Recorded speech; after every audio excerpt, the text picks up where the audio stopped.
t'aime. Jésus, Jésus, moi je t'aime. Jésus, Jésus, mon roi. Tu mourus sur la vie. Jésus, moi je t'aime. Jésus, Jésus, mon roi.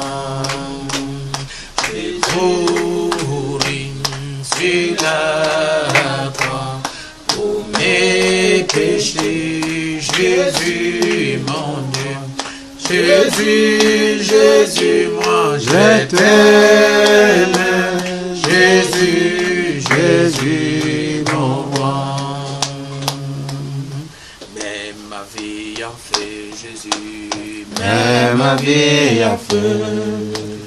Pour l'amour de Jésus, mais ma vie a fait, mais ma vie a fait Jésus, mais ma vie a fait.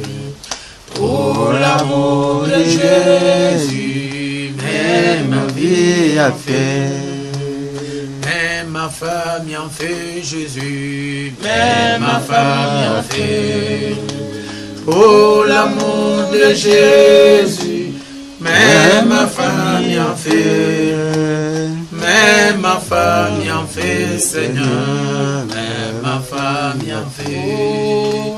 Pour l'amour de Jésus, mais ma famille en fait, mais pour l'amour de Jésus, mais les enfants fait. Mais les enfants fait, Seigneur, mais les enfants fait. Pour l'amour de Jésus, mais les enfants fait. Mais à Jésus, Alléluia, Amen, Alléluia, gloire à Jésus, Alléluia, Amen. Oh, Jésus m'aime, Alléluia, Jésus m'aime, Alléluia, Amen, Alléluia, Jésus m'aime, oh, Alléluia, oh, Jésus est Seigneur, Alléluia, Jésus est Seigneur, Alléluia, oh, Amen, Alléluia, oh, Jésus est Seigneur, Alléluia, oh, Jésus est vivant, Alléluia, Jésus est vivant, Alléluia, oh, Amen, Alléluia, Jésus est vivant, Alléluia, Amen. Chacun va dire mon Seigneur, Dieu Tout-Puissant, Père éternel, le Prince des Pères, le merveilleux, le roi de gloire, le tout-puissant de tout en tout. Toi qui tiens la vie de tout le monde entre tes mains, toi qui gardes Père tout-puissant dans les bons et dans les mauvais moments, toi qui protèges Père tout-puissant de l'éternité en éternité, toi qui tiens Père tout-puissant le monde entier, Seigneur Jésus, dans tes mains, toi qui as proclamé dans ta parole, Père, au travers d'Amos, qu'aucun malheur n'arrive dans une ville sans que l'éternel soit à l'autel. Aujourd'hui, notre Seigneur Dieu, tu es en train de nous préparer à quelque chose de grand qui va arriver. c'est que nous avions parlé la fois passée sur la pression écuménique. C'est pourquoi, Seigneur Dieu, ces moments nous sont arrivés et tu avais dit, Père bien-aimé, que nous allons fuir dans les maisons. Nous allons fuir, peut-être par-ci, par-là. Mais toi, le Seigneur Jésus, tu permets ces choses afin de nous préparer, Père Tout-Puissant, à cette grande pression écuménique. Oh Dieu qui a créé les cieux et la terre, nous venons ici dans notre maison, dans l'église maison, comme c'est la fille Père Tout-Puissant au temps de la Bible, pour que Jésus-Christ, notre Dieu, tu puisses, Père Tout-Puissant, nous écouter, tu puisses, Seigneur, tu puisses nous exaucer. Alors que nous sommes en train, Père Tout-Puissant, de proclamer ce jour, Père Tout-Puissant, du Pâques, ce jour de la grande résurrection où Jésus-Christ, le Dieu Tout-Puissant, est sorti d'entre les morts. Nous voulons ainsi que ces bénédictions soient partagées avec nos frères, soient partagées avec nos sœurs. Peu importe d'où ils sont, peut-être connectés au travers du monde entier, en ce temps où les gens sont confinés. Nous demandons, Seigneur Dieu, que tes bénédictions puissent accompagner tes enfants. Accorde à chacun de nous, Seigneur Dieu, le certificat, Père Tout-Puissant, de la résurrection. Accorde à chacun de tes enfants, Père Tout-Puissant, l'assurance bénie. Accorde à tes enfants la guérison de leur corps, la délivrance totale. Accorde, Seigneur Jésus-Christ, à tes enfants le baptême du Saint-Esprit, le remplissage, Seigneur Jésus, et accorde à ton peuple la puissance d'en haut, une visitation spéciale, Seigneur Dieu Tout-Puissant, comme tu avais promis cela. Personne parmi nous, Seigneur Dieu, ne peut se pas Tout-Puissant sortir de cet endroit comme il est entré. Oh, que personne parmi ceux qui sont à l'internet en train de nous suivre, Seigneur Dieu, ne peut se terminer cette réunion, cette prédication sans recevoir les bénédictions. Alors marche, Père Tout-Puissant, avec nous, Seigneur Dieu, en ce moment. Oh Dieu Tout-Puissant, que tu épargnes, tu protèges ton peuple contre toute cette maladie de coronavirus qui est en train de se répandre dans le monde entier. Chaque jour, il y a des morts, chaque jour, il y a des maladies, chaque jour, il y a des nouvelles, Seigneur Dieu. Soit la protection, Père Tout-Puissant, de notre maison, soit la protection de la maison de chacun de tes enfants, Seigneur Dieu, afin que, Père, ces fléaux qui sont en train de frapper la terre, qui sont en train de frapper le monde, ne puisse pas, Seigneur Jésus-Christ, notre Dieu, nous nuire. Nous nous reposons sous la main puissante de Dieu vivant, parce que tu es notre abri, tu es notre retraite. Seigneur Jésus-Christ, garde-nous, Seigneur Dieu, que ce soit une bénédiction pour chacun de tes enfants partout où ils sont, dans le tout-puissant nom du Seigneur Jésus-Christ, notre Dieu. N'oublie pas de bénir l'épouse de Jésus-Christ dans le monde entier. N'oublie pas de bénir, Seigneur Dieu, la famille de notre précieux prophète William Aaron Branham. N'oublie pas de bénir notre précieux pasteur Barouti, Seigneur, ainsi que tous les pasteurs qui travaillent, Père Tout-Puissant, avec lui. Et nous bénissons aussi ceux qui travaillent avec moi au Gabon, Seigneur. Je veux qu'une bénédiction entre dans chaque maison dans le Tout-Puissant nom du Seigneur Jésus. Que toute personne qui nous suivrait ce matin, Seigneur Dieu, étant connecté, que les bénédictions de Dieu puissent se répandre sur lui. Qu'ils soient tous bénis. Et accorde-nous, Père Tout-Puissant, une bonne rencontre au travers des médias, au travers de l'Internet. Et que le glorieux Saint-Esprit puisse partager les bénédictions de la résurrection, les bénédictions de la Pâque avec chacun de nous, Seigneur Dieu Tout-Puissant, pour que nos cœurs puissent être consolés. Merci Jésus. Où est la parole? Où est les oreilles qui vont écouter, ceux qui vont le recevoir? Que les bénédictions du Seigneur marchent. Oh Dieu, tu ne laisseras pas ton peuple mourir ainsi au travers du monde. Tu es un Dieu de miséricorde, tu es un Dieu de grâce. Oh, vois peut-être les statistiques de tous ceux qui sont en train de mourir de jour le jour. À cause de cette maladie, Seigneur, cela nous dépasse. Oh Dieu, répands-toi, Père, des mots que tu as envoyés, afin que Jésus-Christ, ton peuple, Père Tout-Puissant, qui est habitué à t'adorer chaque dimanche, puisse trouver une occasion de t'adorer. Vraiment, nous t'en supplions, Seigneur Dieu. Nous plairons, nous insistons sur la miséricorde divine, sur la grâce divine, Seigneur.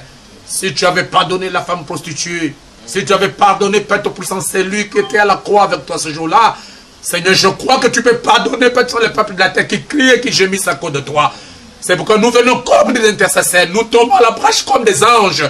Oh Dieu Tout-Puissant qui pleure et qui gémisse, notre Seigneur Dieu, à cause de toutes ces abominations et à cause des fléaux qui frappent le monde. Seigneur, retire ta colère, fais grâce, fais miséricorde, Seigneur Jésus-Christ notre Dieu, et accorde la paix à tous tes enfants. Merci Jésus. Répands ta grâce sur tous les frères, toutes les sœurs, au travers du monde, partout dans les nations où il y a cette maladie de coronavirus, Seigneur Dieu. Je veux que tu étendes ta grâce, que ta parole que nous avons avalée devienne une protection pour que l'ennemi ne puisse pas, Seigneur Jésus-Christ notre Dieu, nous atteindre. Merci Jésus pour toutes choses et reçois toute la gloire et l'honneur parce que tu es Dieu. Dans le tout puissant nom de Jésus-Christ, c'est béni aussi ma maison et la maison de tous ceux qui sont ici. Dans le nom de Jésus-Christ, Amen.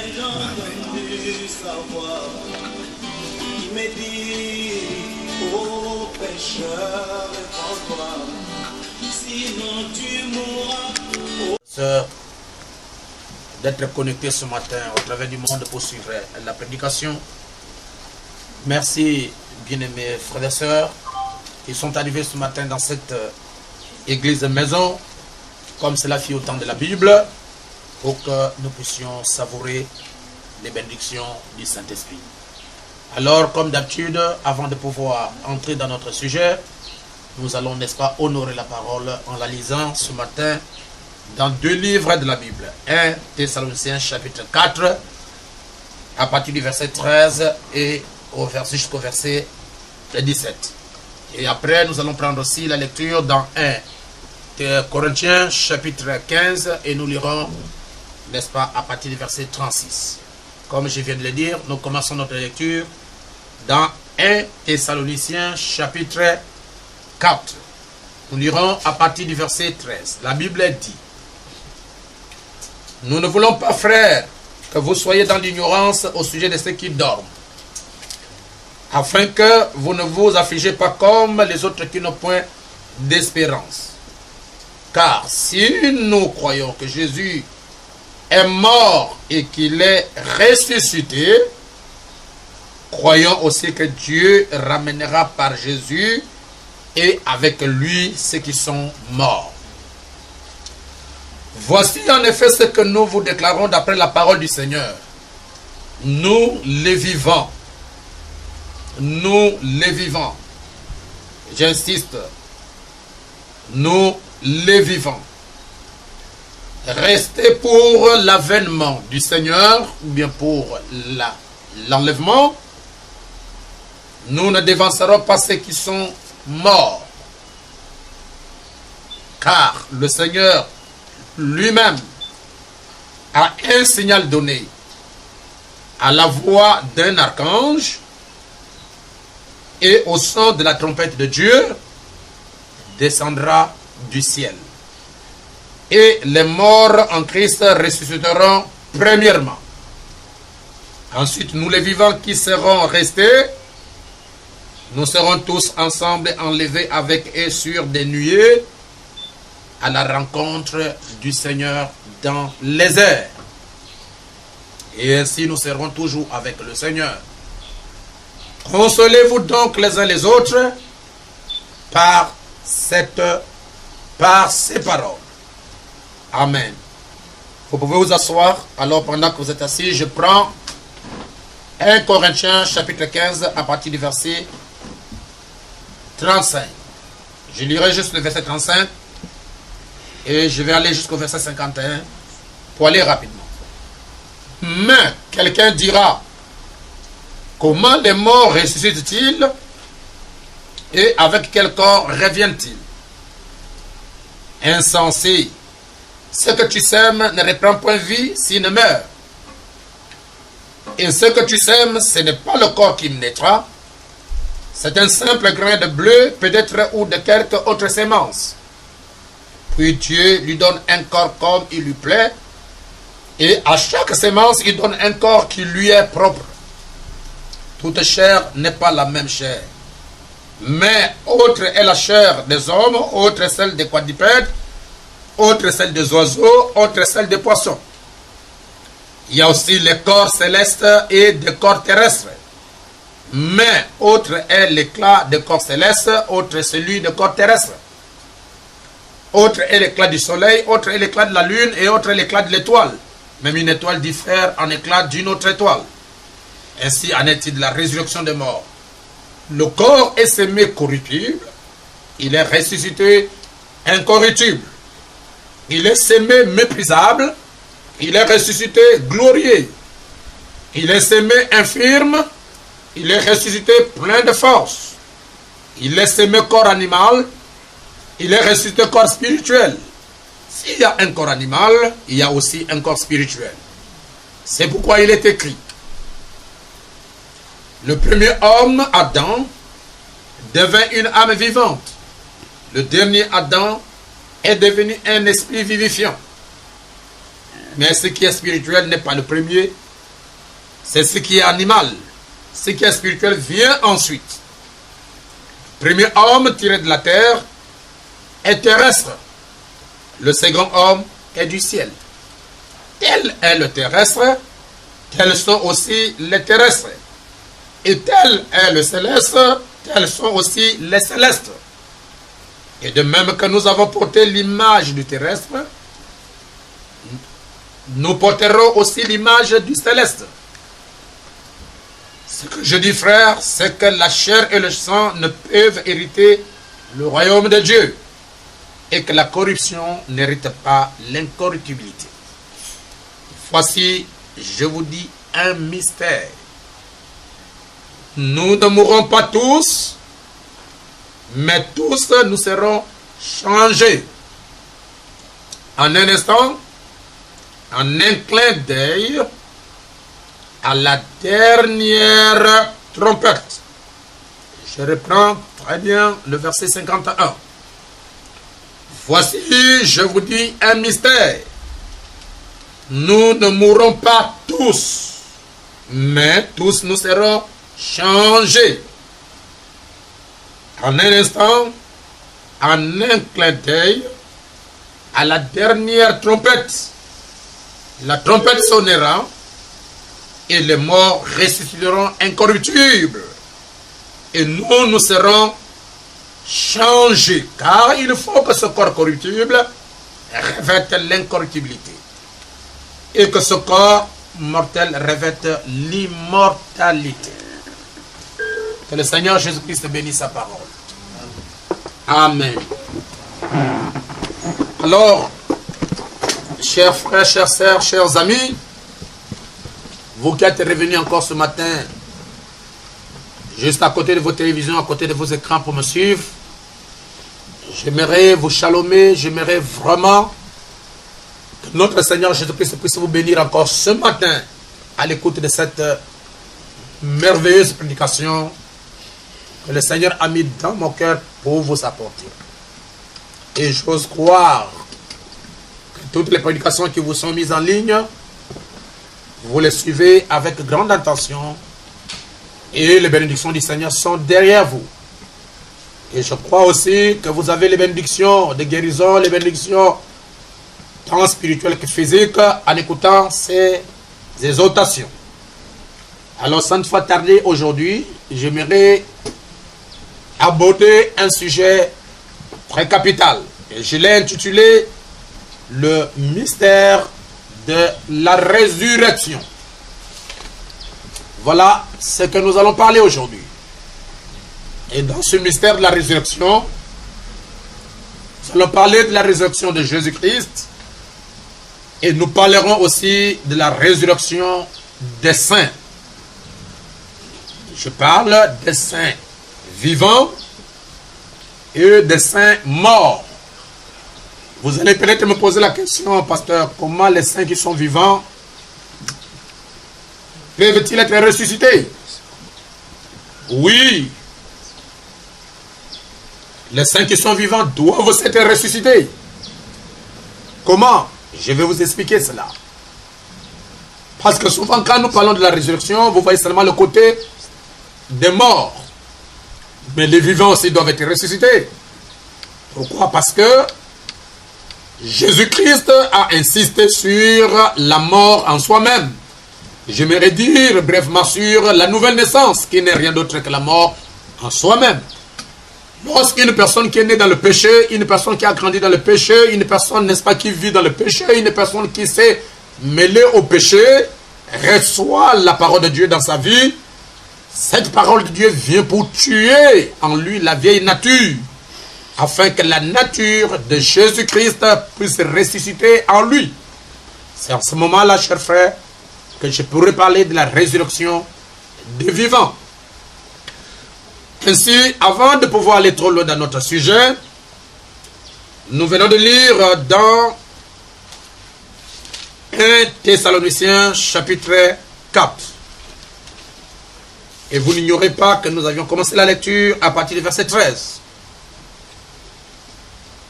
Ainsi, avec l'aide spirituelle, avec une pensée centrée sur les Écritures par l'inspiration divine,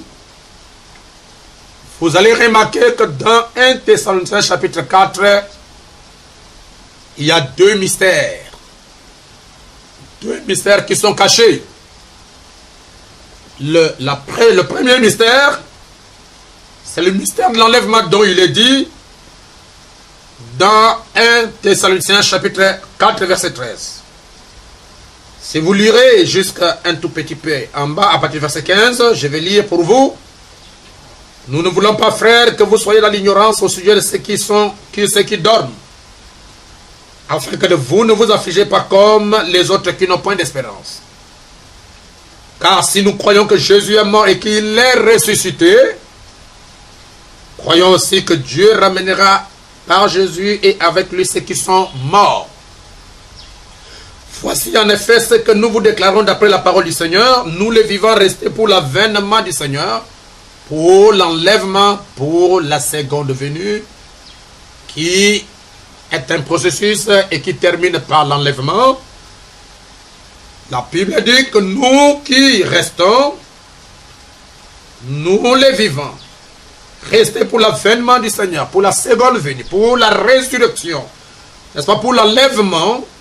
La Bible dit, nous ne devancerons pas ceux qui sont morts.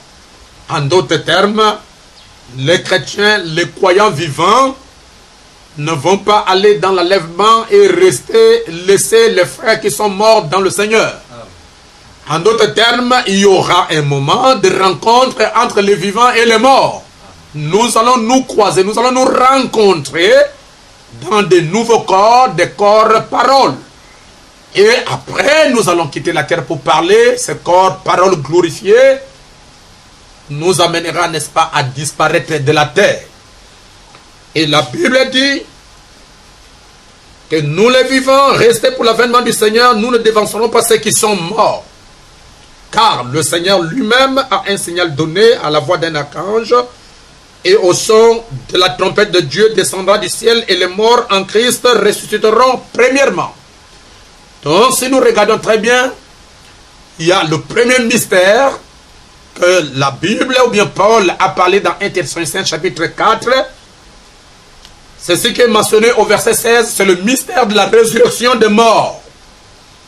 Et le deuxième mystère caché dans 1 Thessaloniciens chapitre 4, c'est le mystère de l'enlèvement. Verset 17. Ensuite, nous les vivants qui serons restés, nous serons tous ensemble enlevés avec eux sur des nuées à la rencontre du Seigneur dans les airs.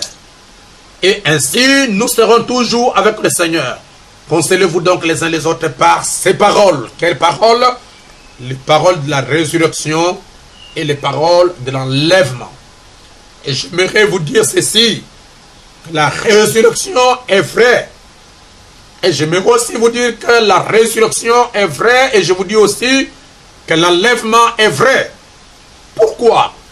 Parce que notre Seigneur Jésus-Christ, qui est Dieu, qui est Seigneur, qui est Sauveur, qui est Rédempteur, qui est le Goël, qui est le parfait, c'est lui qui a donné, n'est-ce pas, sa vie pour nous. Il a expérimenté lui-même comme étant le maillon premier, comme étant la clé de voûte. Il a expérimenté la résurrection et il a expérimenté aussi l'enlèvement. C'est lui qui est le Seigneur, lui qui est notre époux. Il a expérimenté la résurrection, il a expérimenté la mort. Ça veut dire que tous ceux qui sont en Christ Jésus, qui sont morts, seront ressuscités dans des corps physiques. Et tous ceux qui sont vivants, ils vont subir un changement, une translation, une transformation dans leur corps, et nous allons nous rencontrer, nous quitterons la terre, les vivants et les ressuscités. Et nous irons à l'enlèvement, à la rencontre du Seigneur. Puisque dans 1 Corinthiens chapitre 15, la Bible nous dit, à partir du verset 51, voici, je vous dis un mystère. Nous ne mourrons pas tous, mais tous nous serons changés. Ce qui veut dire que la résurrection est un mystère. L'enlèvement est un mystère.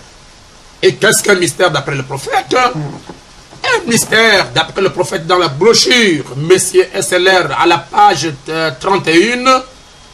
Le prophète nous dit qu'un mystère, c'est une vérité de l'écriture qui est cachée préalablement, qui est cachée avant tout, mais qui est révélée divinement. C'est une vérité de l'écriture qui est avant tout cachée, mais qui est révélée divinement. Et le messager dit, malgré la révélation, il reste toujours attaché à un élément surnaturel. En d'autres termes, derrière chaque mystère, il y a un langage codé.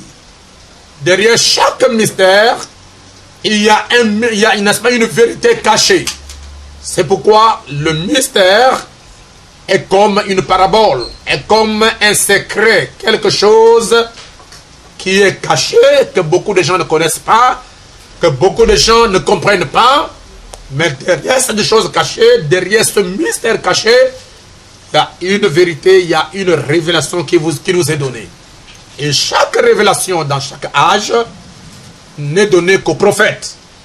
Alors j'aimerais en attirant votre attention que vous saisissez exactement quel est le mystère qui est caché derrière le mystère de la résurrection.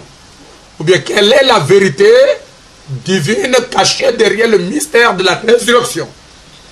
La Bible dit, voici je vous dis un mystère. Nous ne mourrons pas tous, mais tous nous serons changés. S'il s'agit de vivants, en un instant, en un clin d'œil, à la dernière trompette, la trompette sonnera et les morts ressusciteront incorruptibles. Et nous serons changés.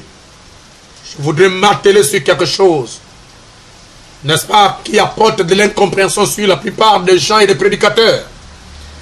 La Bible parle que cette résurrection de vivants, ou bien ce changement de vivants en un clin d'œil, en un instant, en d'autres termes, le mystère de la translation des vivants est lié à la dernière trompette.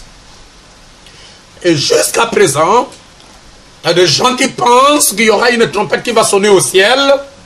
Et lorsque nous allons écouter cette trompette, alors cela aura de l'influence sur nous. Nous serons changés. Le prophète messager de l'âge ne voit pas les choses de cette manière. Lorsque vous allez lire la brochure Le 10 Vierges prêchées, n'est-ce pas, en 1960, le prophète lit la dernière trompette à son message qui est le message du 7e sceau. Prenez un verset ou bien une citation prophétique pour appuyer ce que je suis en train de dire. Je vais relire dans la brochure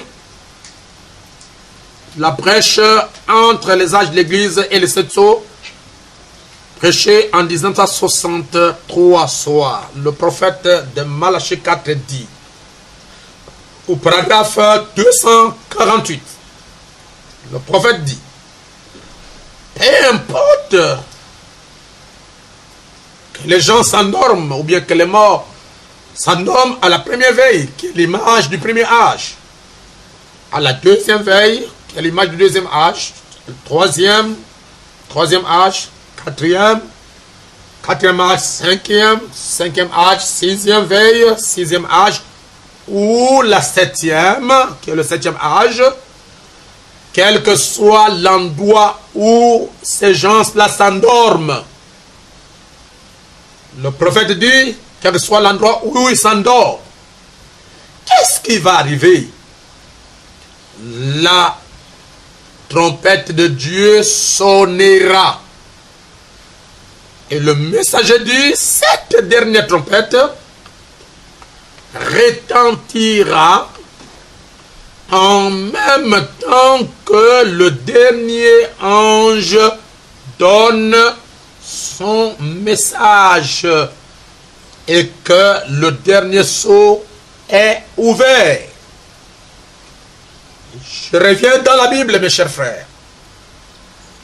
Le prophète Paul, ou bien l'apôtre Paul, le messager de l'âge alpha, ou bien de l'âge d'Éphèse, dit: voici, je vous dis un mystère. Nous ne mourrons pas tous, mais tous nous serons changés.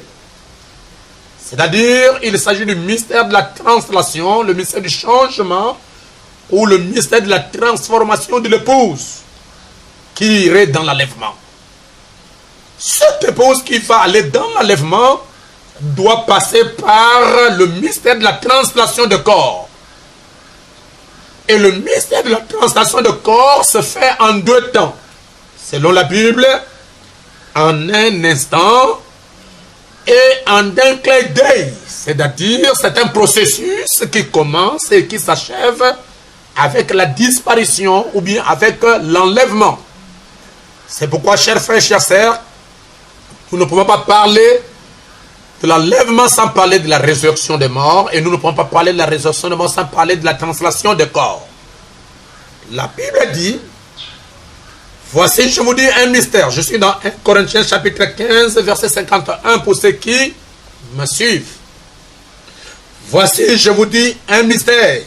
Nous ne mourrons pas tous, mais tous nous serons changés. En un instant, en un clin d'œil, à la dernière trompette, la trompette sonnera et les morts ressusciteront incorruptibles. Et nous serons changés. Qui seront changés? Les vivants. Qui sont ces vivants? L'épouse qui doit aller dans l'enlèvement sans passer par la tombe, sans passer par la mort. Ils seront changés et enlevés.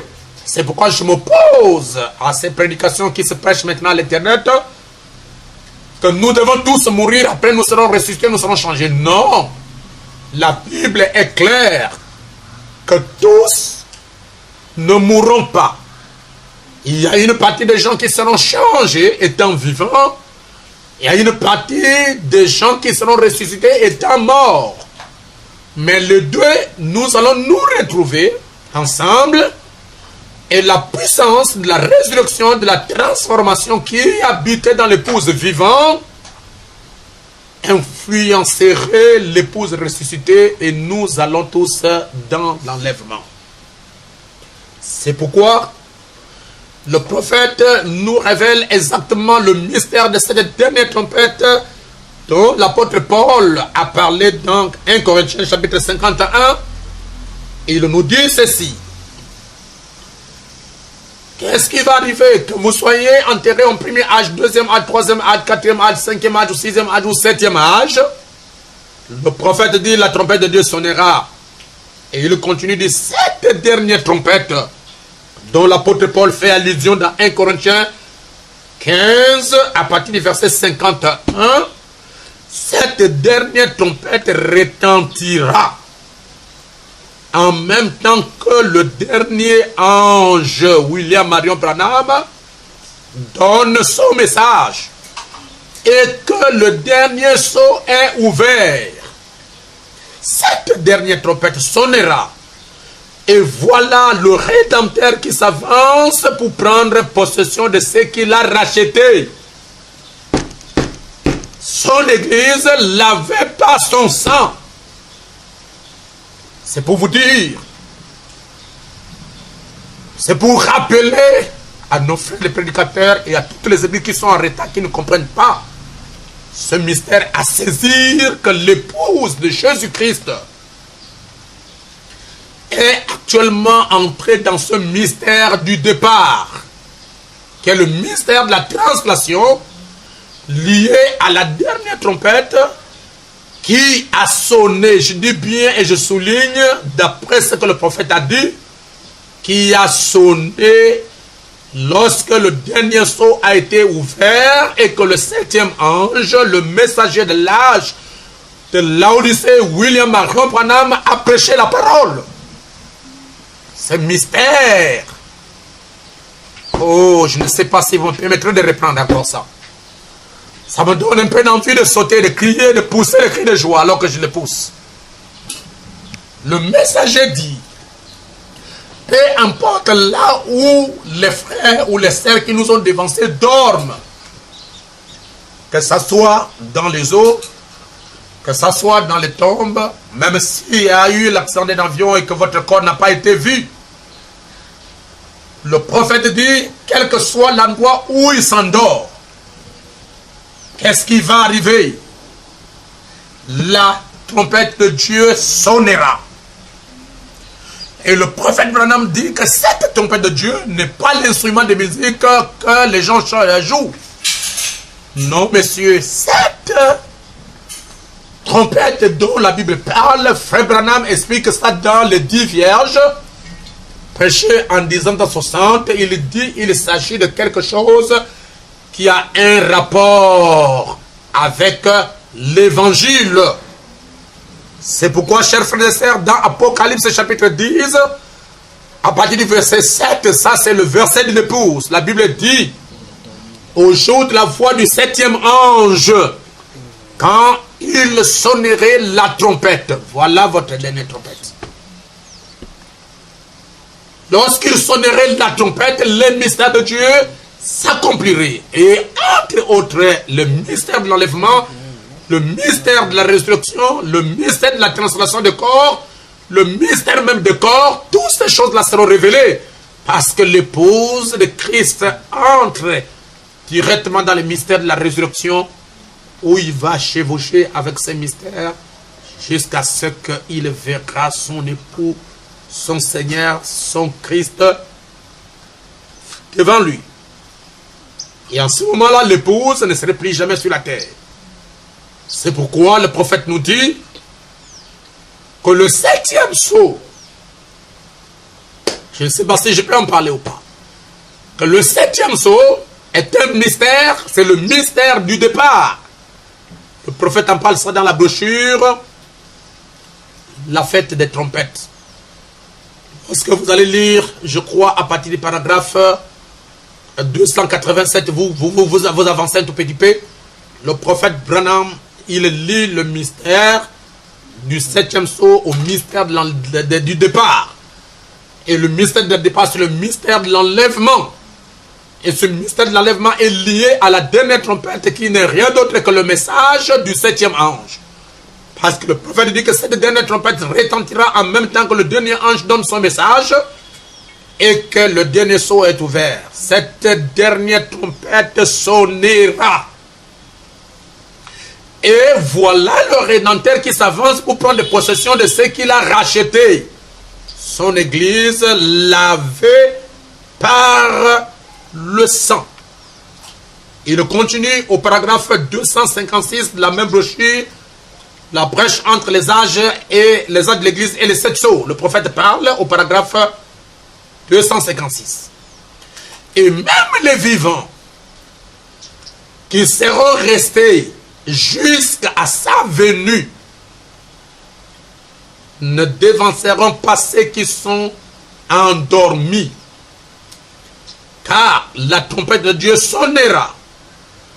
À cette dernière trompette, quand le dernier sceau sera brisé et que le 7e ange apportera son message, la dernière trompette sonnera et les morts en Christ ressusciteront. Et nous, les vivants qui serons restés, nous serons ensemble enlevés avec eux à sa rencontre dans les heures. Frère Branham dit, il réclame. Maintenant, il s'avance pour réclamer à la descente de l'ange puissant, qui n'est rien d'autre que Christ Jésus lui-même, sous la forme transfigurée, changée de forme. La forme qu'il avait eue quand il était sur la montagne de la transfiguration dans Matthieu chapitre 17. C'est pourquoi Dans Matthieu chapitre 17, la raison pour laquelle il y a eu Moïse qui était là, il y a eu Élie qui était là, et il y a eu Pierre et Jacques et Jean qui étaient là. Et le messager nous dit que Pierre, Jacques et Jean représentent Israël, les 144 000. Alors que Moïse représente ceux qui sont morts au cours des âges. Et Élie représente les saints, Frère Branham dit vivants à la fin de l'âge et qui seront transplantés par la colonne de feu et leurs messagers.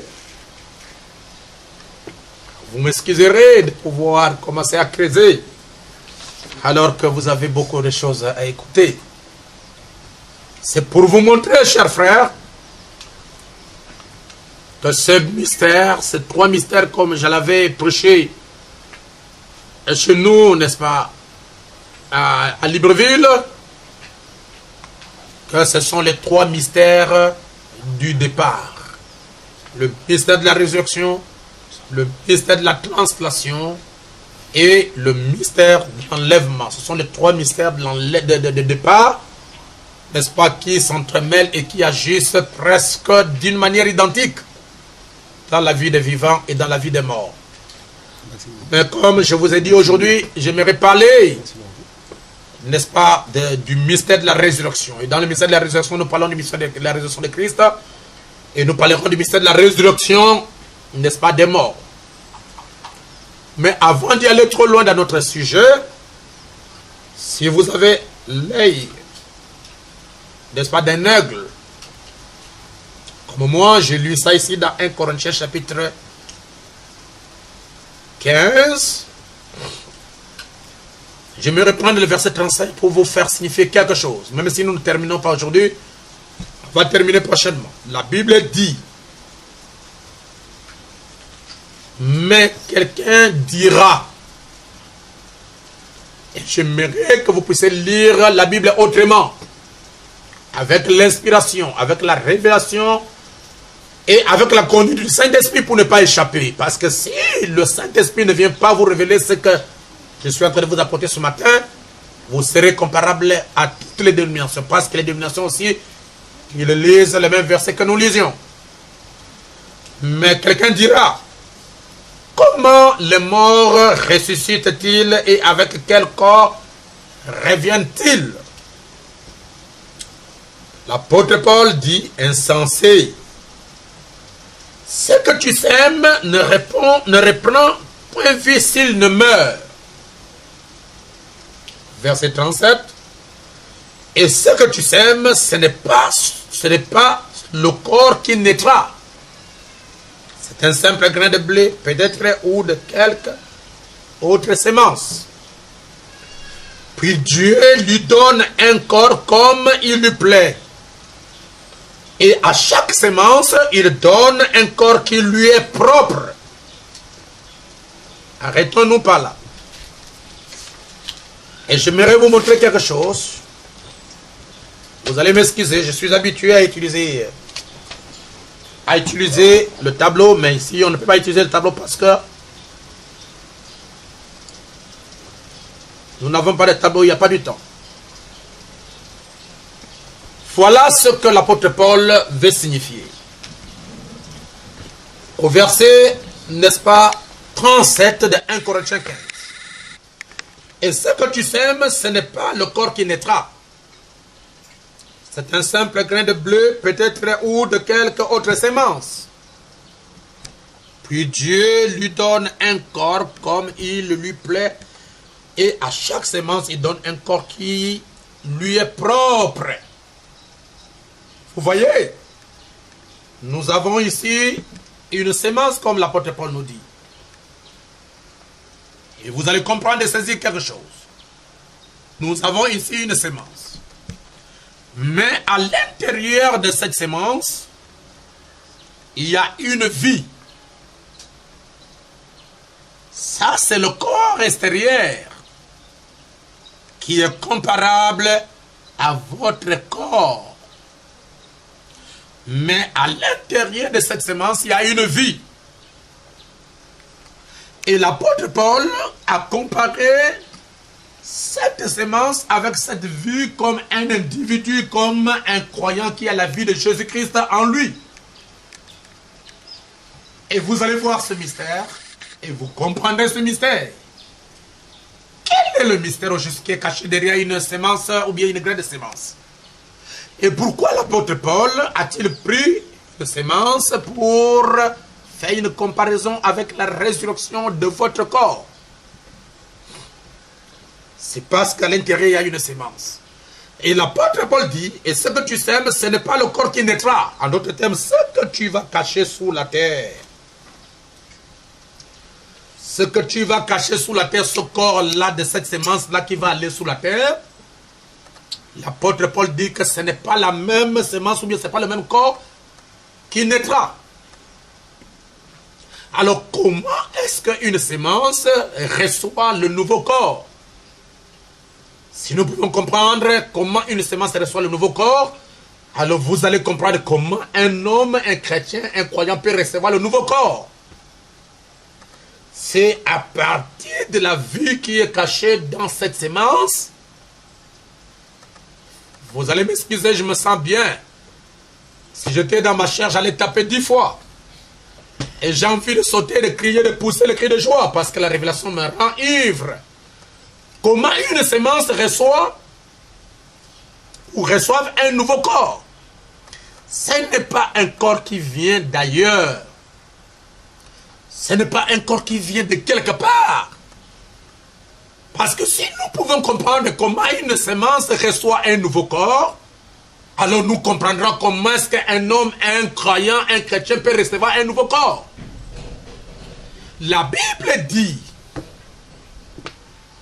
merci Seigneur, que lorsqu'il est sémé, ce n'est pas la même sémence, ce n'est pas le même genre de corps qu'il reviendra avec ça.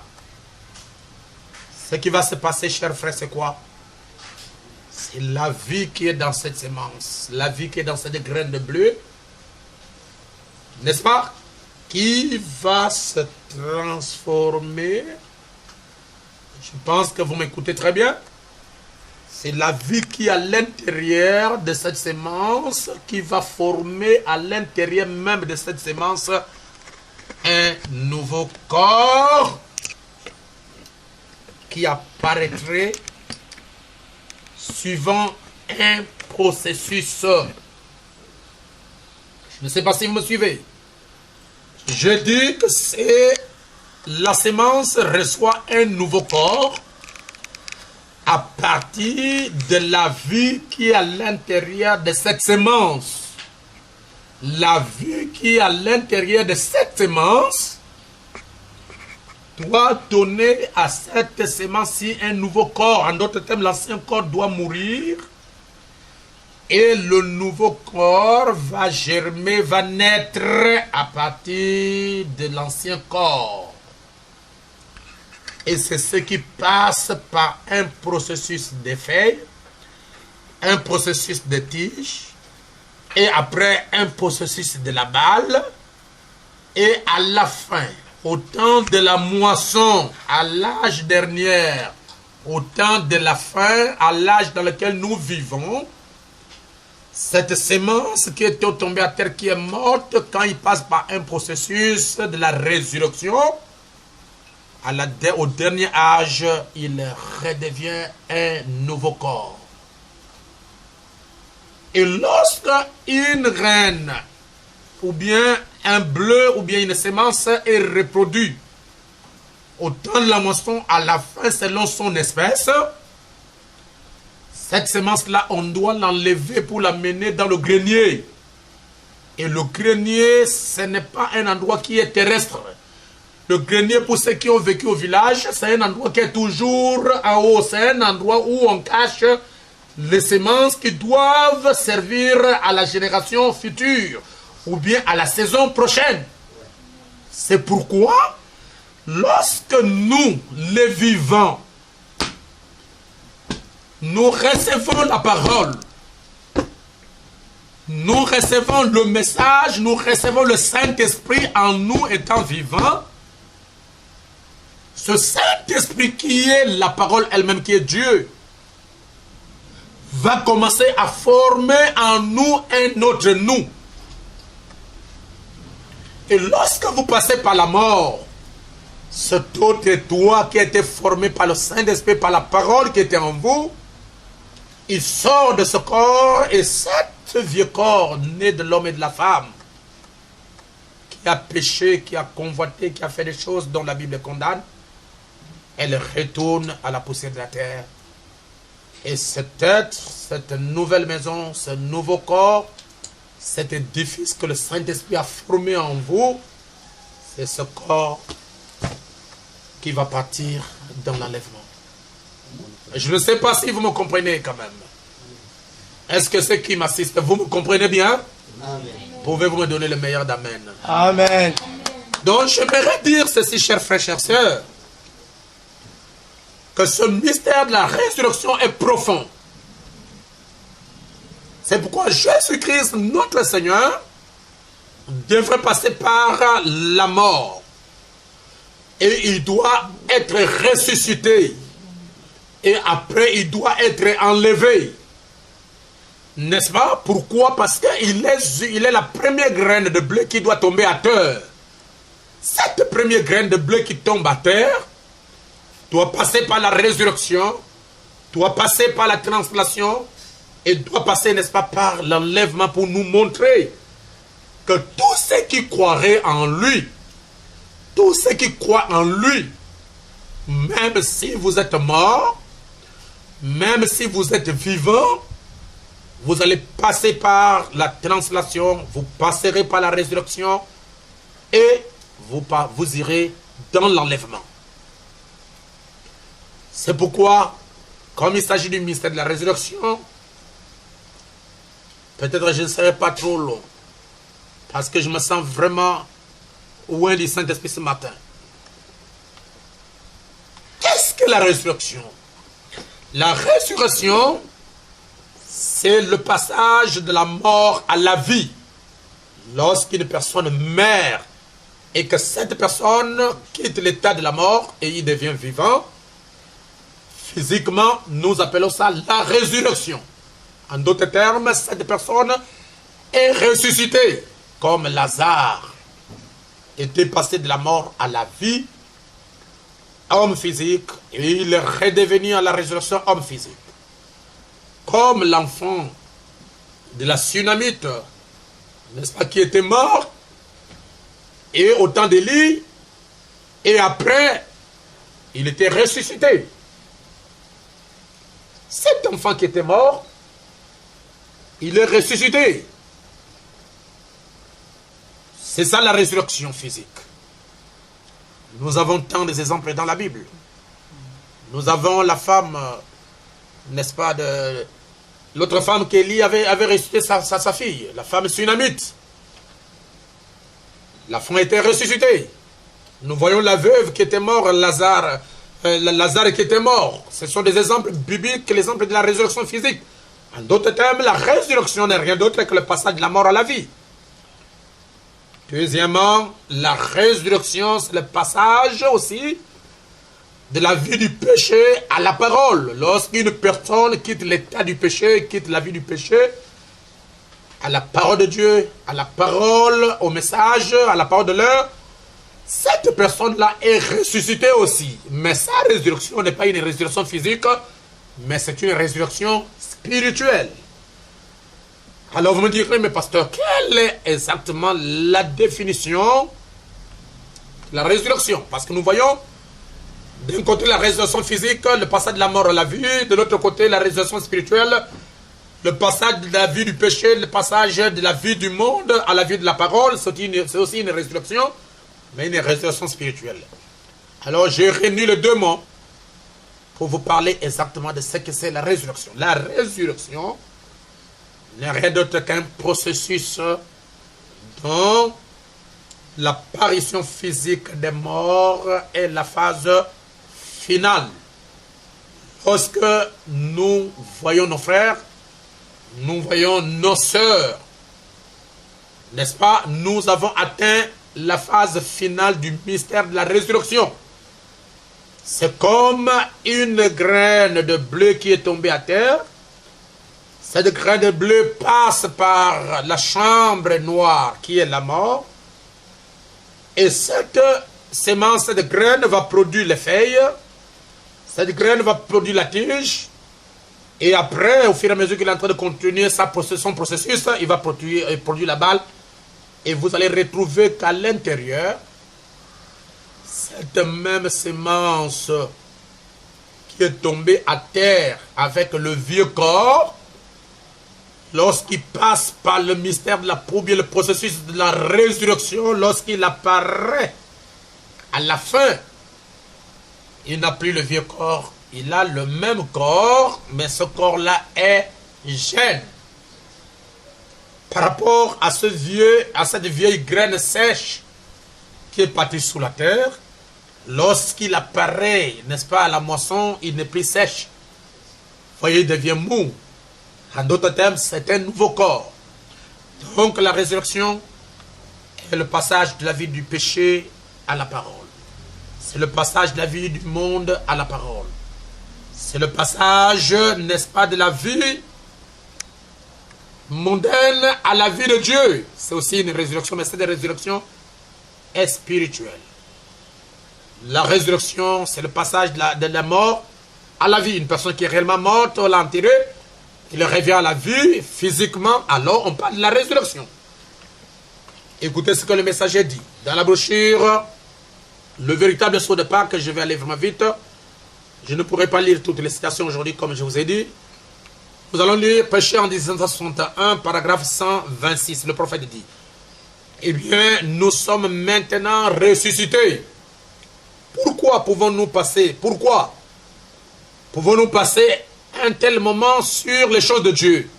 C'est parce que nous sommes ressuscités. Ce qu'il a connu d'avance, il les a appelés. Ce qu'il a appelé, il les a justifiés. Ce qu'il a justifié, il les a glorifiés. Le messager dit, nous sommes donc maintenant ressuscités. Frère Branham dit maintenant. Il continue, nous sommes ressuscités de l'intérieur vers l'extérieur. Pas de l'extérieur vers l'intérieur. Oh, le remarquez-vous? Pas scellé ici à l'extérieur, mais scellé à l'intérieur. Oh là là là là, si seulement l'Église pouvait comprendre cela. Vous voyez, nous ne sommes pas scellés à l'extérieur. Nous sommes scellés à l'intérieur.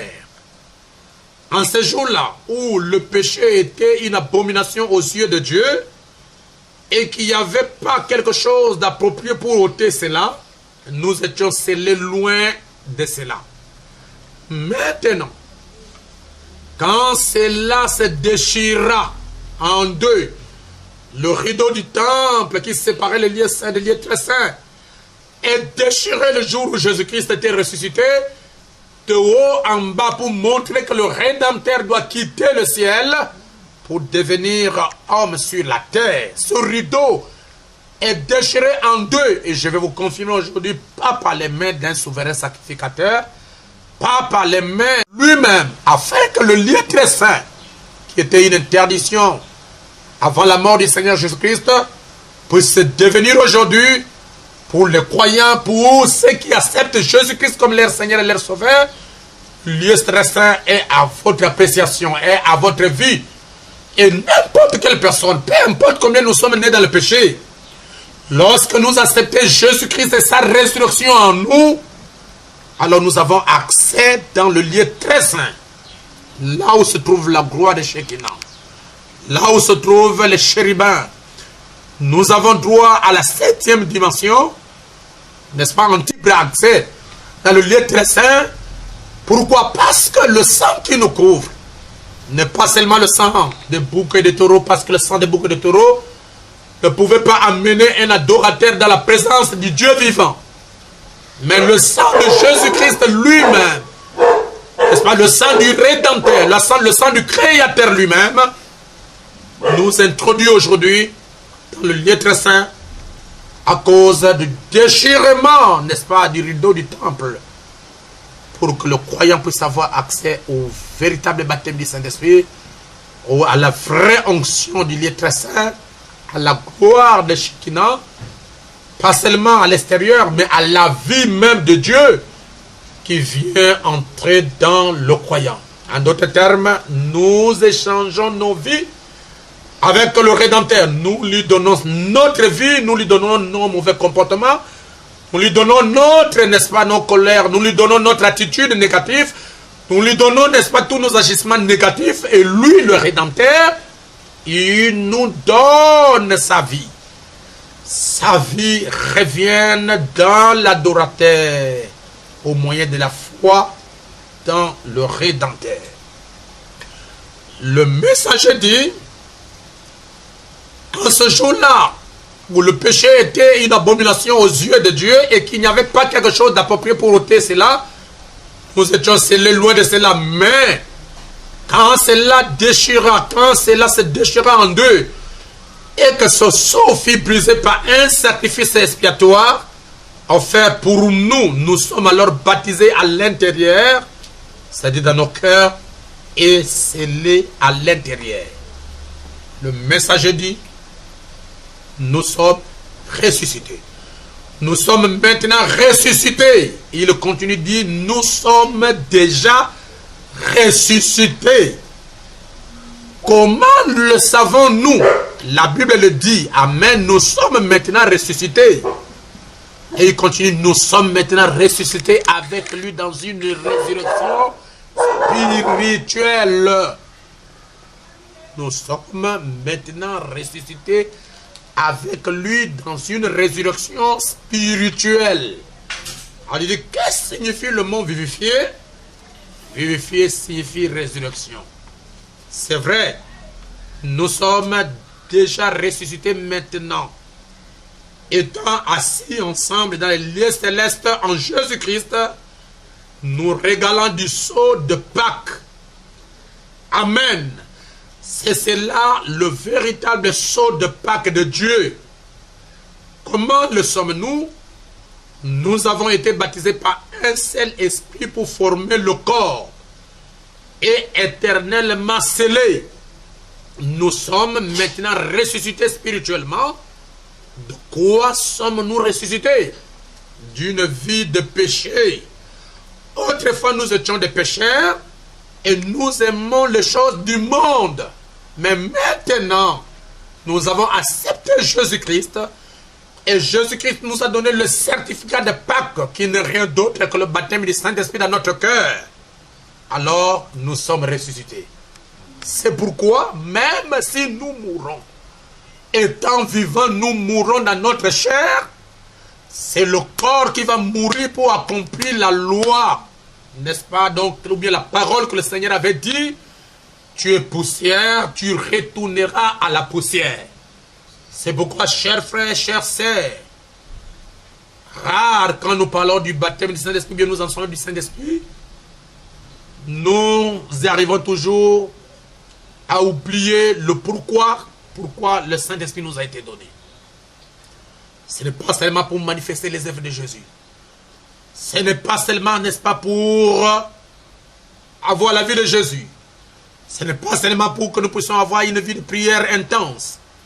Ce n'est pas seulement pour donner l'onction au prédicateur. Ce n'est pas seulement pour avoir la puissance. Le Saint-Esprit nous a été donné. C'est pour former en vous, le nouveau corps.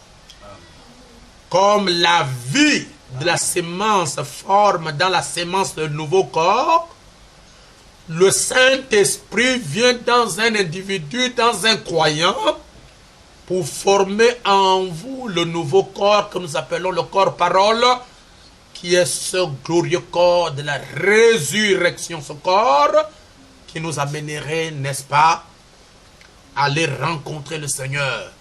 Puisque lui, il avait un corps-parole, nous, pour le rencontrer, nous devons aussi avoir un corps-parole. Et ce corps-parole, nous le recevons par le Saint-Esprit qui entre en nous, et qui est en train de bâtir sa maison. C'est pourquoi Jésus-Christ avait dit, je m'en vais vous préparer une place, et lorsque je m'en serai allé et que je vous aurai préparé une place, je reviendrai pour vous prendre afin que là où je suis, vous y soyez aussi. Le prophète dit dans la brochure la communion par la rédemption à partir du paragraphe 35, prêché en 1955.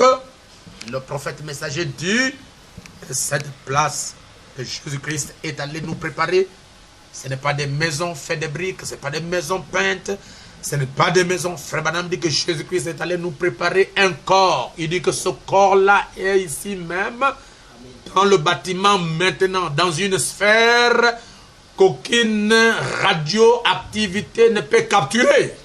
En d'autres termes, c'est caché dans l'homme sous la forme de la parole de l'âge.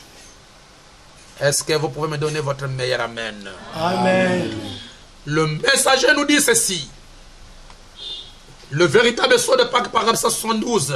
Il dit maintenant l'église qui prétend avoir le Saint-Esprit. La preuve venant de Dieu de cela, la preuve que vous êtes passé de la mort à la vie, c'est que les choses anciennes sont passées dans votre vie. Et pour vous, les choses sont devenues nouvelles. C'est la preuve de la part de Dieu en ce qui concerne la résurrection.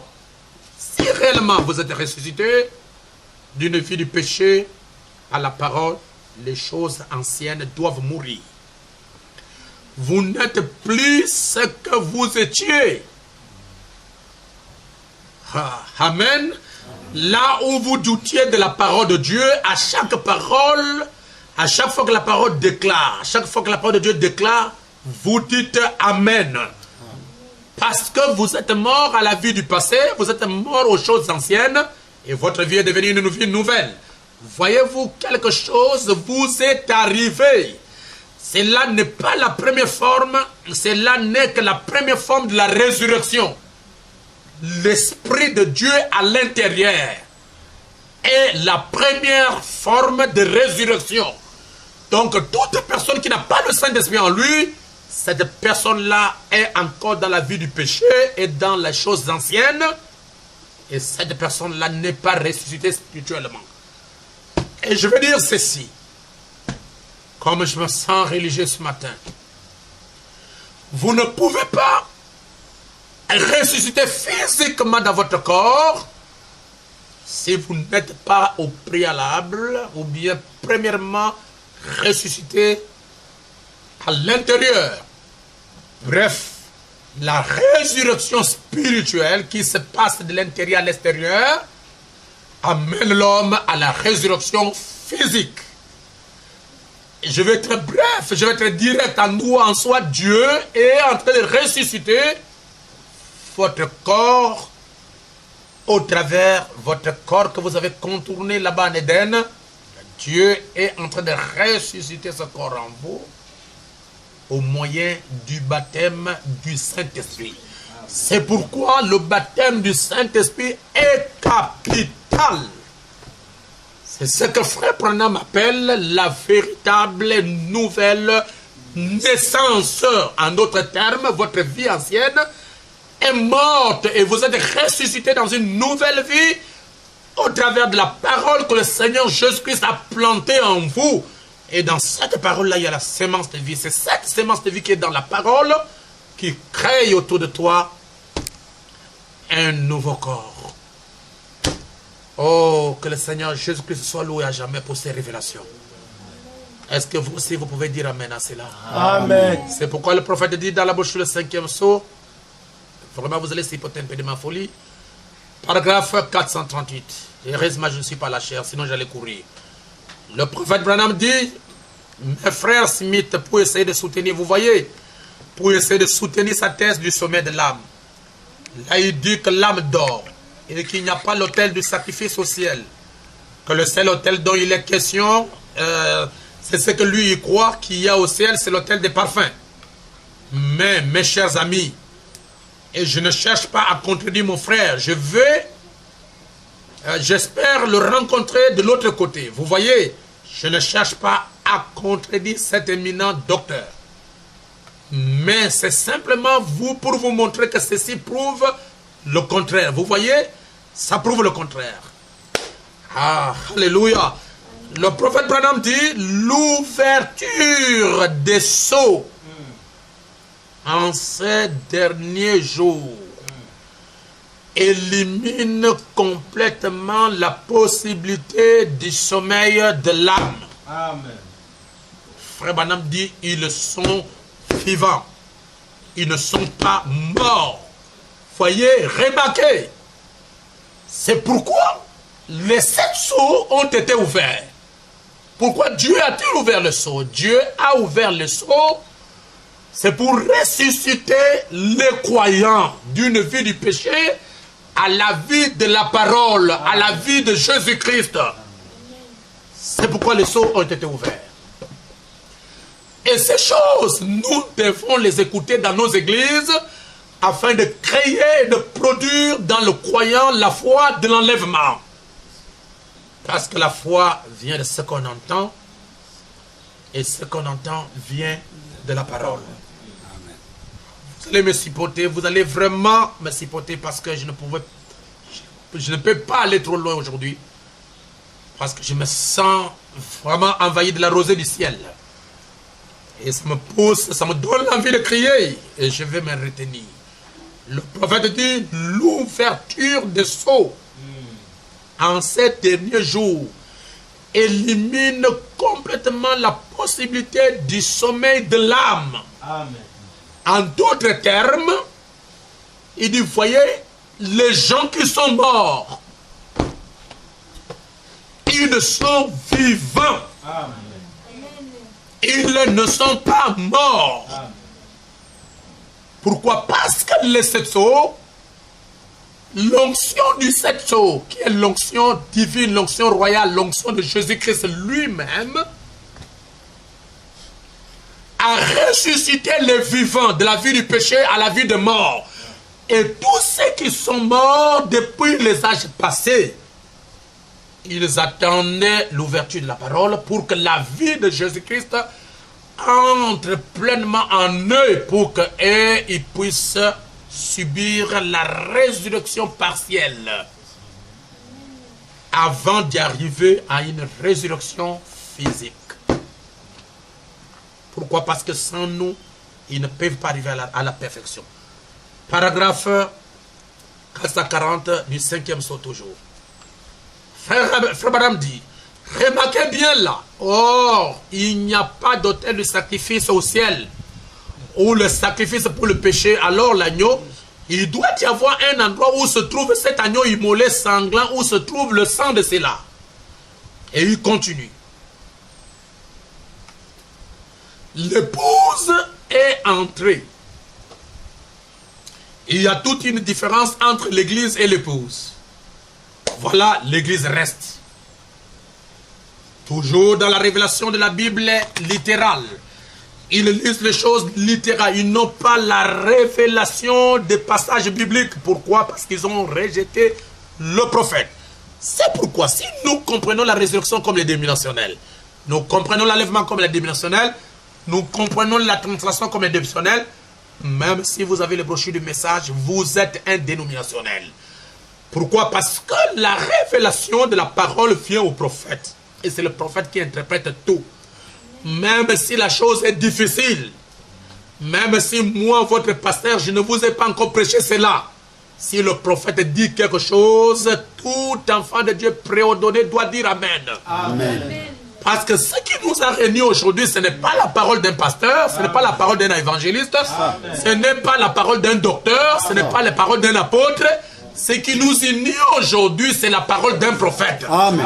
Et la parole prophétique est irrévocable. Amen. Ce qu'il a dit, nous disons Amen, même si c'est difficile, même si je n'ai pas encore reçu l'enseignement de cela, mais puisque le prophète a dit, moi je dis Amen. Amen. Et c'est comme ça que je vous enseigne. Le prophète Branham nous dit, à la brèche entre les âges et les sceaux, paragraphe 266, il dit, les sceaux ont été brisés. Pourquoi? Au dernier âge de l'Église, pourquoi les sceaux ont été brisés? Et c'est pour révéler ces vérités. Quelle vérité? La vérité de la résurrection, la vérité de la translation, la vérité de l'enlèvement, les sept sceaux ont été brisés pour révéler ces choses.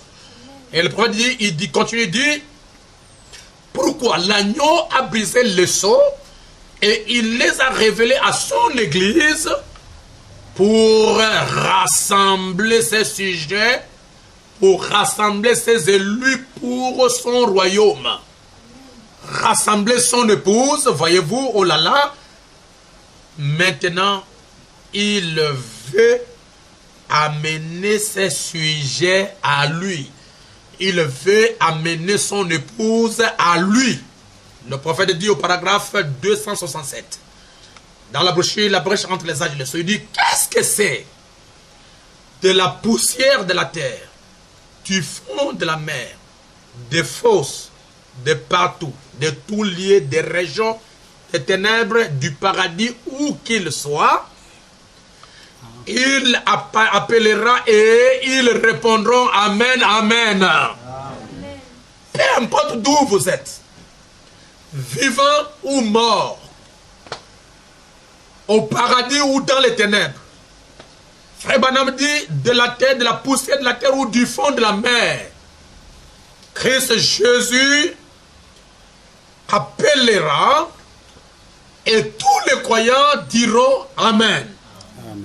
Nous qui sommes sur la terre, nous disons Amen. Amen. Ceux qui sont morts disent Amen. Amen. Ceux qui sont de l'autre côté disent Amen. Donc c'est la parole de Dieu qui nous réunit tous en ces derniers jours. C'est pourquoi nous tous, nous disons Amen. Amen.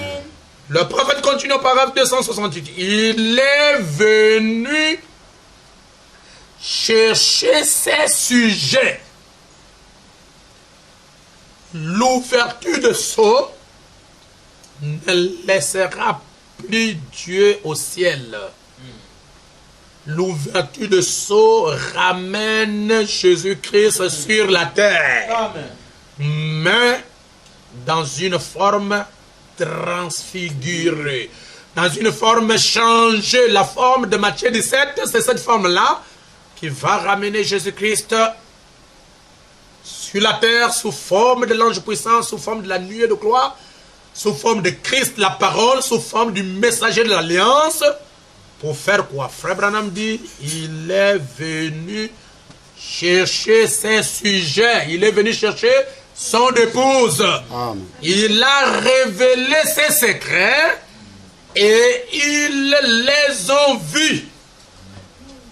Il est venu chercher son épouse, il est venu chercher ses sujets. Pour attirer l'épouse, il a mené quelque chose. Parce que chaque homme, pour attirer le cœur de sa femme, n'est-ce pas, comme vous qui êtes dans le processus de la fréquentation, le processus d'avoir des femmes, chaque fois que vous venez vers lui, vous l'apportez quelque chose pour attirer, n'est-ce pas, cette épouse. C'est pourquoi Jésus-Christ nous a apporté la parole, nous a apporté ses secrets, nous a apporté ses mystères, afin de nous attirer vers lui. Amen. Et lorsque vous avez avalé la parole et que vous avez compris que Jésus-Christ est bon et il goûte, ne l'abandonnez plus. Amen. Peu importe les persécutions, peu importe la pression, peu importe, n'est-ce pas, tout ce qui peut nous arriver, nous devons rester fidèles à notre époux parce que très bientôt, ça serait le départ. Amen. Nous allons quitter la terre l'un de ces 4 matins. Et je vais vous dire que tous les mécanismes sont déjà mis en place. La parole est là. Le Rédempteur est là sous la forme de l'ange puissant. Il est là sous la forme de Christ, la grande nuée de gloire, la grande colonne de feu. Rien ne reste à ce que l'épouse puisse quitter la terre. Il attend simplement que la bête et tous ses associés et tous ces groupes mettent la pression sur nous. De la même manière qu'ils ont cherché à mettre la pression sur Marie et Jésus, Jésus et Marie sont sortis hors de la ville et quand ils sont venus, ils sont déjà partis. Ce grand mystère, selon Apocalypse 12, nous est réservé. Lorsque l'église œcuménique cherchera à mettre la pression dans l'épouse, ce mystère qui est en vous, le mystère de la translation, le mystère de la résurrection, le mystère de l'enlèvement sera matérialisé et nous quitterons la terre et nous partirons. Et c'est lui qui va nous amener, c'est la même personne qui est descendue à l'ouverture de sceaux. Ce n'est pas quelqu'un d'autre. C'est le Seigneur Jésus-Christ lui-même. Sous la forme de la nuée de gloire, sous la forme de l'ange puissant, sous la forme de la colonne de feu. Il est au milieu de tous ceux qui croient dans son message, dans toute la vérité. Pourquoi? Pour nous amener. C'est pourquoi le prophète Branham dit, il est venu chercher ses sujets. Ses sujets, ce sont ses élus, c'est son épouse. Il a révélé ses secrets et il les envie. Et il n'y a plus de temps. À ce moment-là, le temps est écoulé, c'est terminé. Lorsque le Seigneur Jésus-Christ, sous la forme de l'ange puissant, descend, révèle à son épouse ses secrets, révèle à son épouse son ministère, son mystère, à ce moment-là, il n'y a plus de temps. Qu'est-ce qui va se passer? Ça ne serait que le temps d'emprunt, le temps de prolongation. Le match est déjà terminé. Ce qui se passe dans le naturel, c'est ce qui se passe dans l'épouse. C'est le temps dans lequel nous vivons maintenant. Toute chose est terminée, toute chose est mise en place. Et bientôt, l'épouse de Jésus-Christ va quitter la terre pour le départ. Le prophète continue au paragraphe 269. Il quitte le trône pour être un intercesseur en tant qu'agneau immolé. Il quitte le trône où il était un intercesseur en tant que l'agneau immolé pour être un lion, un roi, pour faire comparaître en jugement le monde qui a rejeté son message. Le messager dit, il n'est pas médiateur. Je ne sais pas si les gens ont compris exactement ce que le prophète voulait dire ici. Je répète au paragraphe 269. Il dit, il quitte le trône pour être un intercesseur. Il quitte le trône où il était en tant qu'agneau immolé, en tant qu'un intercesseur, pour être un lion, un roi. Pour faire comparaître en jugement le monde qui a rejeté son message. Il n'est pas médiateur. Peu importe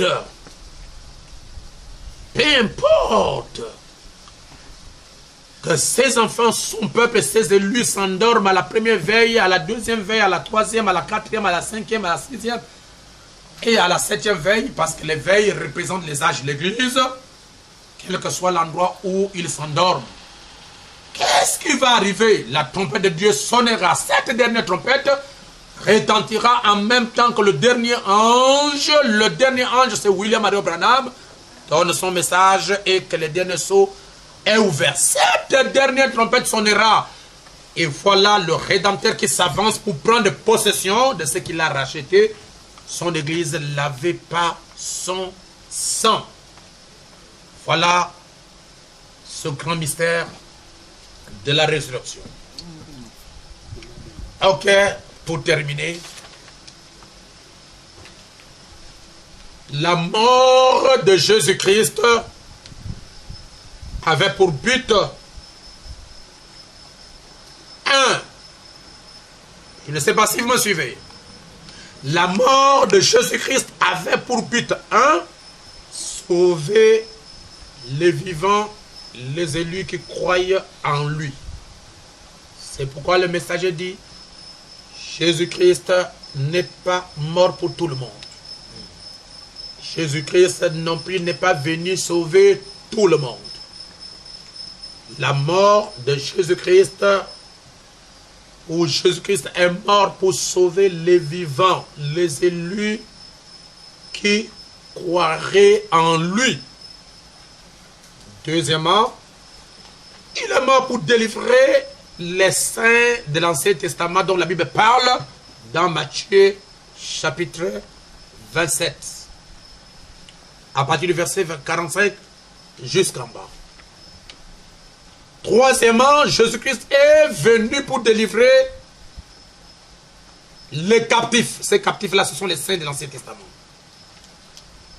Et il est venu pour guérir les malades. Je vous lis dans Ésaïe, chapitre 61. La Bible dit,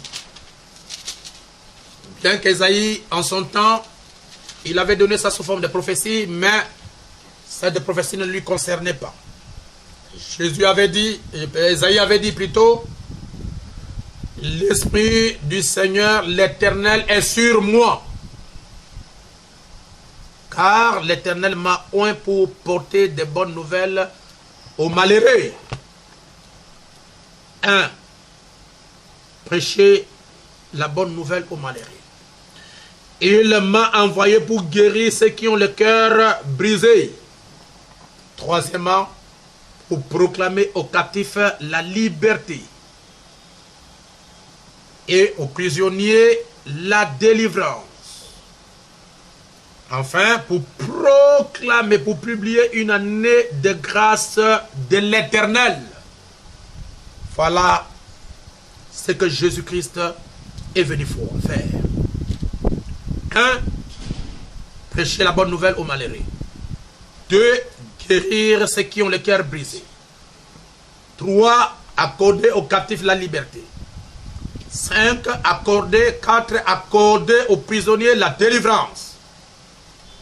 5. Accorder une année de grâce ou bien une année de jubilé, n'est-ce pas, aux croyants. C'est la raison pour laquelle il a quitté le ciel et il est venu. C'est pour que vous entendiez la bonne nouvelle. Il a prêché ça lui-même. Il continue à prêcher ça maintenant par ses prophètes ou bien par ses messagers ou par ses prédicateurs. Il est venu pour vous guérir, vous qui êtes malade et qui avez une maladie, peut-être que le docteur ne peut pas vous guérir. Jésus-Christ est venu pour ça. Il est venu pour libérer, accorder aux prisonniers la délivrance. Quels sont ces prisonniers? Ce sont les saints de l'Ancien Testament qui sont partis au séjour de mort, capturés, étant en captivité pour attendre la venue du Rédempteur qui est le Seigneur Jésus-Christ. Et pour publier une année de grâce de l'Éternel, en d'autres termes, une année de jubilé. C'est pourquoi nous qui fêtons la Pâque, dans l'Ancien Testament, dans Exode chapitre 12, la Pâque, lorsque les enfants d'Israël ont fêté cela, ils ont arrêté ou bien ils ont attrapé l'animal le premier jour du mois de Nissan ou bien du mois d'avril pour nous qui utilisons le calendrier romain. N'est-ce pas? On arrête l'agneau. Maintenant, la Bible dit, on arrête l'agneau, s'il vous plaît, le 10e jour du mois de Nissan. Calendrier religieux. Le 10e mois du jour, de mois d'avril, ils vont arrêter, ils vont, n'est-ce pas, prendre un agneau. Premièrement, cet agneau doit être un agneau sans défaut. Deuxièmement, on doit garder cet agneau-là pendant 4 jours. Et au soir du 14e jour du mois de Nissan, du mois d'avril, alors l'agneau doit être immolé. Ils vont prendre du sang de cet agneau, ils vont appliquer ça sur le linteau de la maison, et ils doivent manger cet agneau sans défaut à la hâte, avec le pain sans levain, pour montrer, 1, je ne sais pas si vous me suivez, 2, le jugement, Pâques selon le calendrier romain, et nous célébrons la Pâques selon le calendrier juif. Cet agneau qui a été arrêté le 10e jour, selon le livre d'Exode chapitre 12, doit être gardé pendant 4 jours. Et après, il sera tué. C'est en avril. Jésus-Christ est ressuscité en avril. Le mois d'avril, les enfants d'Israël ont traversé la mer Rouge pour aller au-delà. En ce mois, c'est un mois qui nous révèle beaucoup de mystères. C'est pourquoi tous ceux qui sont nés dans ce mois, votre pierre de naissance, c'est le diamant. Votre signe du zodiaque, c'est le bélier. Et je ne voudrais pas prêcher les pierres de naissance. Juste paraphraser la prédication. Chers frères, chères sœurs, Jésus-Christ, on l'a arrêté un mardi du mois d'avril pour montrer que les types ne faillissent pas. C'était le 4e jour, ce qui montre que l'agneau, on a trouvé dans l'agneau toutes les qualités qui lui permettraient de mourir pour accorder la délivrance du peuple. Jésus-Christ a été sacrifié, il a été tué par les Romains. Quand? Au temps du soir. Jésus-Christ n'est pas resté à la tombe 3 jours. Il n'est resté que 2 jours et demi parce qu'on l'a tué le vendredi soir. Et la Bible dit qu'il est ressuscité le dimanche matin. Donc il n'a pas fait 3 jours dans la tombe.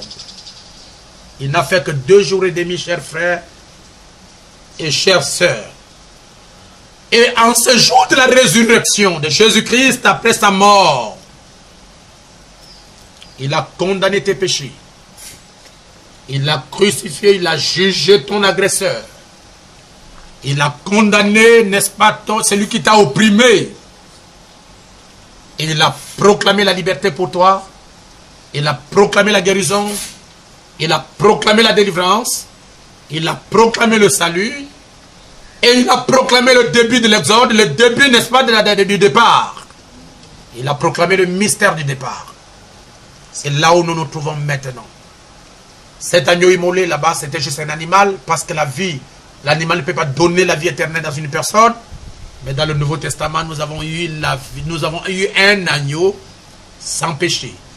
C'est pourquoi Jean-Baptiste, quand il a croisé Jésus étant avec ses disciples, il a dit à ses disciples, voici l'agneau de Dieu qui ôte le péché du monde.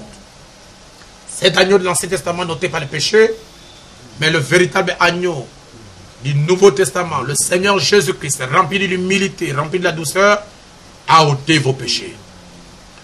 Et si vous êtes identifié avec Jésus-Christ par sa mort, alors croyez-moi que vous êtes aussi ressuscité avec Jésus-Christ par sa résurrection. Et aujourd'hui, nous ne célébrons pas simplement la résurrection de Jésus-Christ comme étant, n'est-ce pas, du coutume, comme étant de la tradition.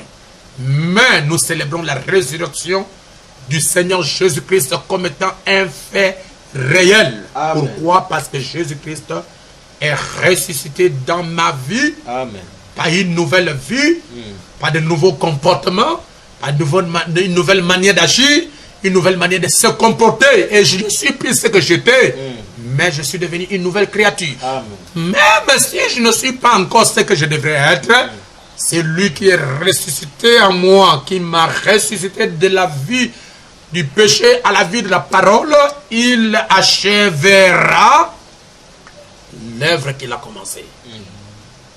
C'est pourquoi nous parlons aujourd'hui de la résurrection. Jésus-Christ est ressuscité dans notre vie. Amen.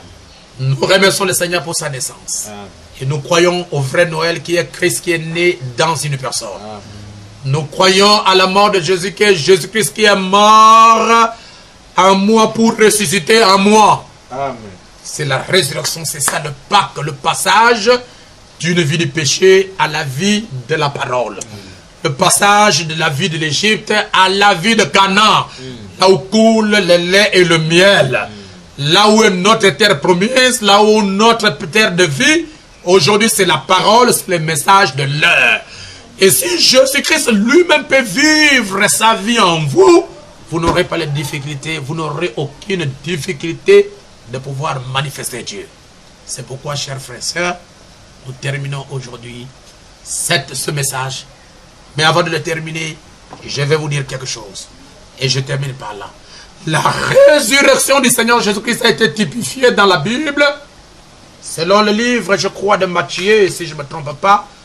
Matthieu chapitre 12, à partir du verset 40, a été ressuscité, a été, n'est-ce pas, identifié, n'est-ce pas, à une action, à quelque chose qui s'est passé dans la vie de Jonas, dans le livre de Joël, de Jonas, autant pour moi, chapitre 2, à partir du 1er verset au 11e verset.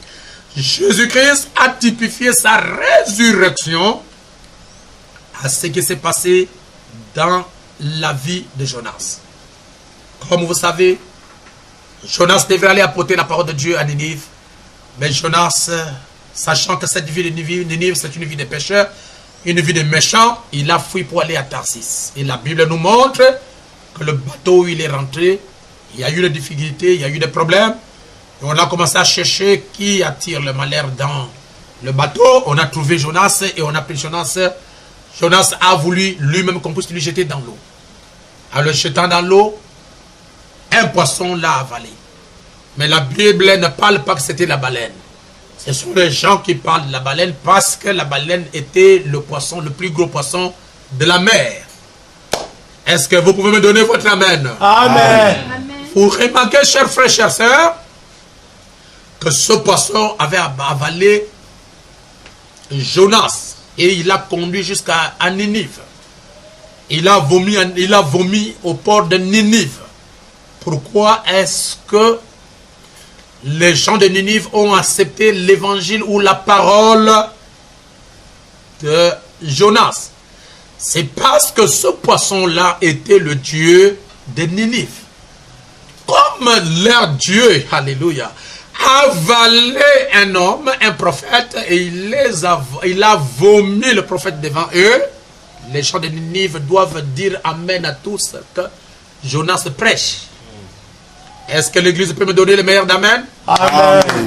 Vous remarquez qu'aujourd'hui, notre Dieu, sous la forme de la nuée, a avalé un prophète, William Marion Branham. Et ce Dieu-là qui a avalé le messager, il est venu le vomir. Pourquoi? Parce que lorsque le poisson a vomi Jonas, Jonas avait un message qui ramène les gens à la vie. Il fait l'épouse et prépare l'épouse avec un nouveau message pour l'enlèvement. C'est pourquoi Frère Branham nous dit l'épouse de Jésus-Christ a un message. Et nous sommes actuellement dans l'âge de l'épouse. Nous avons dépassé l'Odyssée. L'Odyssée, ce sont les corbeaux, ils sont restés en bas. Mais l'épouse s'élève. Elle vole, elle vole. Et de la même manière, la nuée a avalé le prophète et que le prophète a apporté le message. Cette nuée-là est rentrée dans le message. Lorsque vous avalez le message, vous avalez la nuée de gloire. Que la résurrection du Seigneur Jésus-Christ, qui est maintenant en vous par le message de l'heure, vous apporte la consolation. Amen. Shalom et shalom. Amen. Que Dieu Tout-Puissant vous bénisse. Que le Dieu Tout-Puissant nous bénisse. Amen. Et que le Dieu Tout-Puissant bénisse tous ceux qui vont nous écouter dans la prédication. Amen. Nous allons prier. L'Éternel, le Dieu Tout-Puissant, le parfait et le merveilleux. Je vous dirai grandement merci ce matin pour l'inspiration et pour la révélation. Je bénis ton peuple qui m'a écouté en direct. Je bénis ton peuple qui m'a écouté ici à la maison. Laisse que chacun de nous puisse vivre en lui la résurrection. Pas seulement la résurrection de Jésus qui est ressuscité il y a de cela plus de 2000 ans là-bas d'Israël, mais la résurrection de Jésus-Christ nouvellement pour nous. Le passage d'une vie de péché à la vie de Dieu. Le passage d'une vie de l'incrédulité à une vie de foi. Toi, Jésus-Christ, la résurrection même. Parce que tu n'es pas seulement ressuscité, mais toi-même tu es la résurrection, comme tu avais dit à la grande sœur de Lazare. Que tu es la résurrection et tu es la vie. Alors Seigneur, accorde-nous la résurrection et accorde-nous la vie éternelle, Seigneur Jésus. Et introduis-nous dans le mystère du départ pour que Jésus-Christ, le Dieu Tout-Puissant, nous ne puissions plus voir des choses qui nous entourent. Que le grand rideau puisse tomber derrière nous, afin que nous ne voyions que Christ. Que nous oublions la politique, que nous ignorons les maladies qui, Père Tout-Puissant, nous envahissent. Qu'il n'y ait pas la peur sur nous, mais qu'il y ait l'assurance. Qu'il n'y ait pas la maladie, mais qu'il y ait la guérison. Qu'il n'y ait pas de soucis, mais qu'il y ait... Afin que nous montrions à tout ce monde qui s'immerge que Jésus-Christ est réellement ressuscité dans notre vie. Donne-nous la capacité de vivre au-dessus du péché. Donne-nous la capacité de vivre au-dessus du mal. Oh Dieu, même quand l'ennemi enverra ses pressions sur nous, ne permets pas que nous puissions te décevoir. Donne-nous la capacité de résister à toute la pression de l'ennemi et que nous restions debout parce que tu ne manqueras jamais de témoins sur la terre. Bénis Israël, bénis le message de l'heure dans nos cœurs, bénis l'épouse de Jésus-Christ en ce moment de la réflexion. Au nom de Jésus-Christ, bénis tous les frères et toutes les sœurs des églises du plein évangile, qu'ils soient à l'étranger, qu'ils soient au Gabon, qu'ils soient dans le monde entier, que tes bénédictions les accompagnent. Bénis notre ancien le pasteur Barouti, bénis tous les serviteurs de Dieu, bénis leurs épouses et leurs familles, et bénis ma maison. Dans le nom de Jésus-Christ, que toute personne qui assiste à la réunion ici soit bénie. Amen. Pour la solution à tous ces problèmes. Ceux qui sont malades, guéris-les au nom de Jésus-Christ. Ceux qui ont des problèmes dans leur cœur, donnez la solution au nom de Jésus-Christ. Parce que nous sommes dans la résurrection, Amen. La condamnation de notre ennemi et la délivrance du peuple. Amen. Pas seulement du peuple d'Israël, mais de nous en tant que l'épouse de Jésus. Amen. Et je proclame la fin de la domination des esprits impurs. La fin de la domination des maladies, la fin de la domination des sorciers, et paix sur la terre parmi les hommes agréés. Au nom de Jésus-Christ. Amen. Amen.